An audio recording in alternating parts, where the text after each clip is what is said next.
ଗୋଟାଏ କର୍ଣ୍ଣ ବୋଲି ବୋପା ଭା ଘର ଦେଖିବି ତୁ ତ ସେଟା ଦୂରରେ ଠିଆ ହେଇ ମୁଁ ତ ଏଠି ମୁଁ ତ ଶୁଣି କେମିତି ଏଇଠି ଥାଇକି ଟେକିଲି ହେଲାନି ନା ଦୂରରେ ରହି ଟେକୁଛୁ ମୁଁ ଯାହା କହୁଛି ସେଇଟା କହ କଣ କହିବି ଓ ବାପା କ ବାବା ଓ ବାପା କ ବାବା ମୁଁ ଯୋଉଟା କହୁଛି ସେଇଟା କହୁଛୁ ମୁଁ ଯୋଉଟା କହୁଛି ତୁ କାହିଁ ସେଇଟା କହୁଛୁ ମୁଁ ଯାହା କହୁଛି କହ ନା ମୁଁ ଯାହା କହୁଛି କଣ ନା ସଳା ବର୍ଷମା ସୁର ହେଇଗଲା ବାପା ବାବା ମୁଁ ତମ ନାଁରେ ଶପଥ କରି କହୁଛି ମୁଁ ତମ ନାଁରେ ଶପଥ କରି କହୁଛି ଆକାଶରେ ସୂର୍ଯ୍ୟ ଚନ୍ଦ୍ର ଥିବା ପର୍ଯ୍ୟନ୍ତ ଆକାଶରେ ସୂର୍ଯ୍ୟ ଚନ୍ଦ୍ର ଥିବା ପର୍ଯ୍ୟନ୍ତ ତମ ବିନା ଅନୁମତିରେ ଏ ମଧ୍ୟରେ କୌଣସି ଟୋକାକୁ ମୁଁ ପ୍ରେମ କରିବି ନାହିଁ এইটা ମୋ ପାଟିରେ ପଶିବନି ବାପା ଓ ବୋପା ଝିଅ ପାଟିରେ ପ୍ରେମ ପଶିବନି ବୋଲେ ବାପା ମୁଁ ଯଦି ପ୍ରେମ ନ କରିବି ଏ ସବୁ ଟୁଙ୍ଗୁର ଭଳିଆ ଭଳିଆ ବୁଲିବେ ବୁଲିଲେ କି ଆତ୍ମହତ୍ୟା କଲେ ମୋର କଣ ଭାସିଯିବ ବେ ନାଇଁ ବାପା ମୁଁ ଆଜି ପ୍ରେମ ବିନା ମୁଁ ରହିପାରିବି ମୁଁ ଯୋଉଟା କହୁଛି ସେଇଟା କହ କଣ କହୁଛ ମୁଁ ତମ ବିନା ଅନୁମତିରେ କୌଣସି ଟୋକାକୁ ପ୍ରେମ ତମ ବିନା ଅନୁମତିରେ ମୁଁ କୌଣସି ଟୋକାକୁ ପ୍ରେମ କରିବି ନାହିଁ ଯଦି ନ ପ୍ରେମ କଲି ତା ସହିତ ତମେ ମତେ ବାହା ଦେବ ବାହା ଦେବି ନା ଝୁଟିଅ ଦେବି ବେ ଓୟା କନା ବାହା ଦେବ ଓ ଯମରାଜା ମତେ ବାନ୍ଧି ନେଇ ତେଲ କଡ଼େଇ ପକେଇ ଭାଜିବ ଯଦି ମୁଁ ପ୍ରେମ କଲି ତାହେଲେ ଯମରାଜା ମତେ ତେଲ କଡ଼େଇ ଭାଜିବେ ଓ ମାଇ ଗଡ୍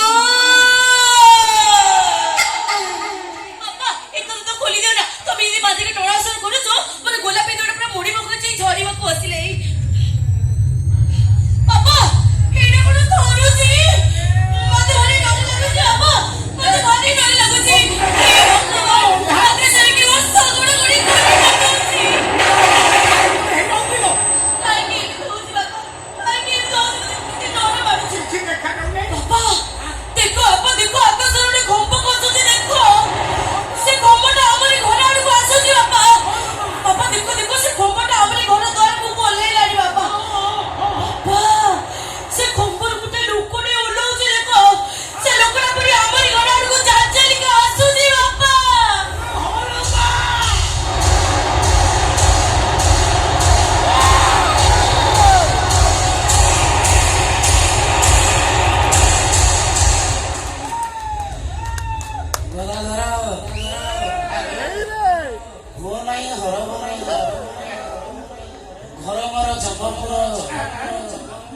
ଚିତ୍ରଗୁପ୍ତ ନାମ ମୋର ଆସିଛି ମୁଁ ଗ୍ରାମକୁ ତୁମର ରହିବାକୁ କିଛି ଦିନ ଇଚ୍ଛା ଅଛି ଗଦାଧର ଆମ ଘର ଜମଘର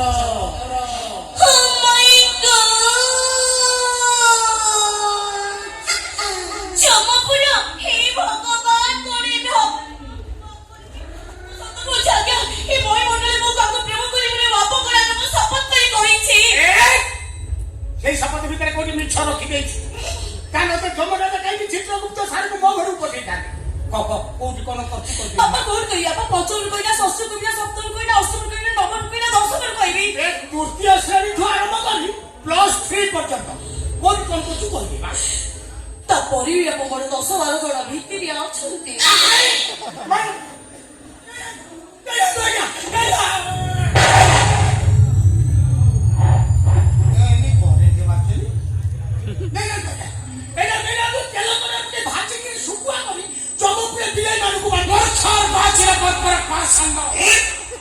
ଜମପୁର ବିରାଡ଼ି କୋଉଠୁ ଆସେ ଆଉ ସେଠି ଖାଲି ମଇଁଷି 52 ଲିଟ୍ରିଆ 72 ଲିଟ୍ରିଆ 28 ଲିଟ୍ରିଆ ଖାଲି ମଇଁଷି ମାନେ କ୍ଷୀରମୟ ସେ କ୍ଷୀରକୁ ତ କେହି ପିଇ ପାରୁନଥିବେ ଆଜ୍ଞା ଗଲାବେଳେ ମୁଁ ବସ୍ତାଏ ଖଣ୍ଡେ ବିଲେଇ ଦେଇଦେବି ମୂର୍ଖ ଚିତ୍ରଗୁପ୍ତକୁ ଥଟ୍ଟା କରୁଛୁ ତତେ ଏବେ କାଲି କଳେ ଦେଖାବି ଜନତମରେ ତତେ ତେଣ୍ଟାରେ ଖେଞ୍ଚି ତତେ ମେଞ୍ଚା କରିଦେବେ ନାଇଁ ଆଜ୍ଞା ମୋ ବାପାକୁ ଛାଡ଼ି ଦିଅନ୍ତୁ ମୋ ବାପାଙ୍କର ସବୁବେଳେ ଏମିତି ଭୁଲ ଭାଲ କଥାବାର୍ତ୍ତା ସୁନ୍ଦର ଅତୀବ ସୁନ୍ଦର ବାଳିକେ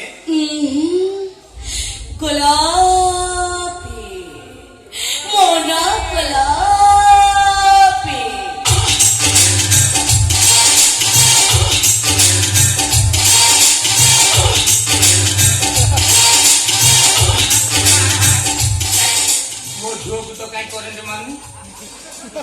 ये होची मेल करेक्ट फीमेल माने मारिबनी बसरा अरे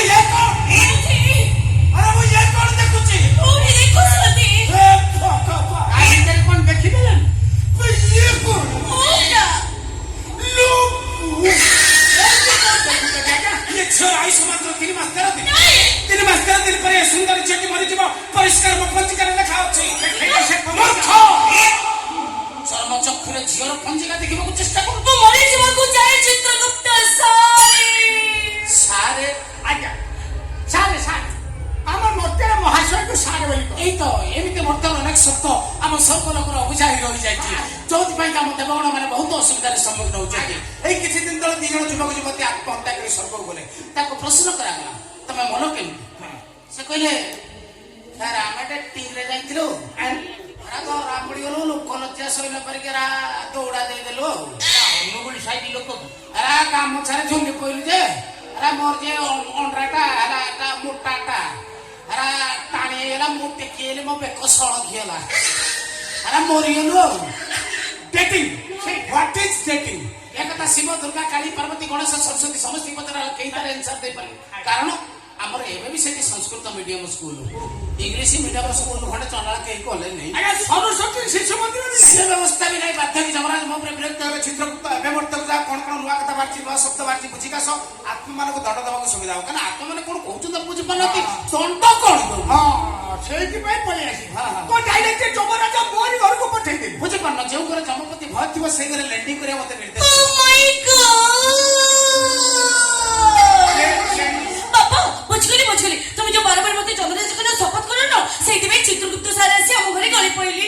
ସେଟା ହୁମ୍ପାଇ ବି ଭଳିଆ ଏତେ ବଟରେ କଣ ଗଳେଇ ପକେଇଲେ, ସେଇଟା କଣ? ତାହାମ୍ର ଜାନ ବଶ୍ୟ, ତାହାମ୍ର ଜାନ ଜାନ ଜାନ ଦେବତାଙ୍କ ଜାନ ବିଷୟରେ ମୁଁ ଜାଣି ମତେ ଶିଖଉଛୁ। ଅନେକ ବ୍ରହ୍ମାଙ୍କର ହଂସ ନାରାୟଣଙ୍କର। ଆଚ୍ଛା ବଶ୍ୟ, ମର୍ତ୍ତ୍ୟ ଲୋକରେ ଗୋଟିଏ ସ୍ଥାନରୁ ଅନ୍ୟ ସ୍ଥାନକୁ କେମିତି ଯାତାୟାତ କରୁଛ? ତମର ପର୍ସନାଲ ଭାଇ କଣ ଅଛି? ନାଇଁ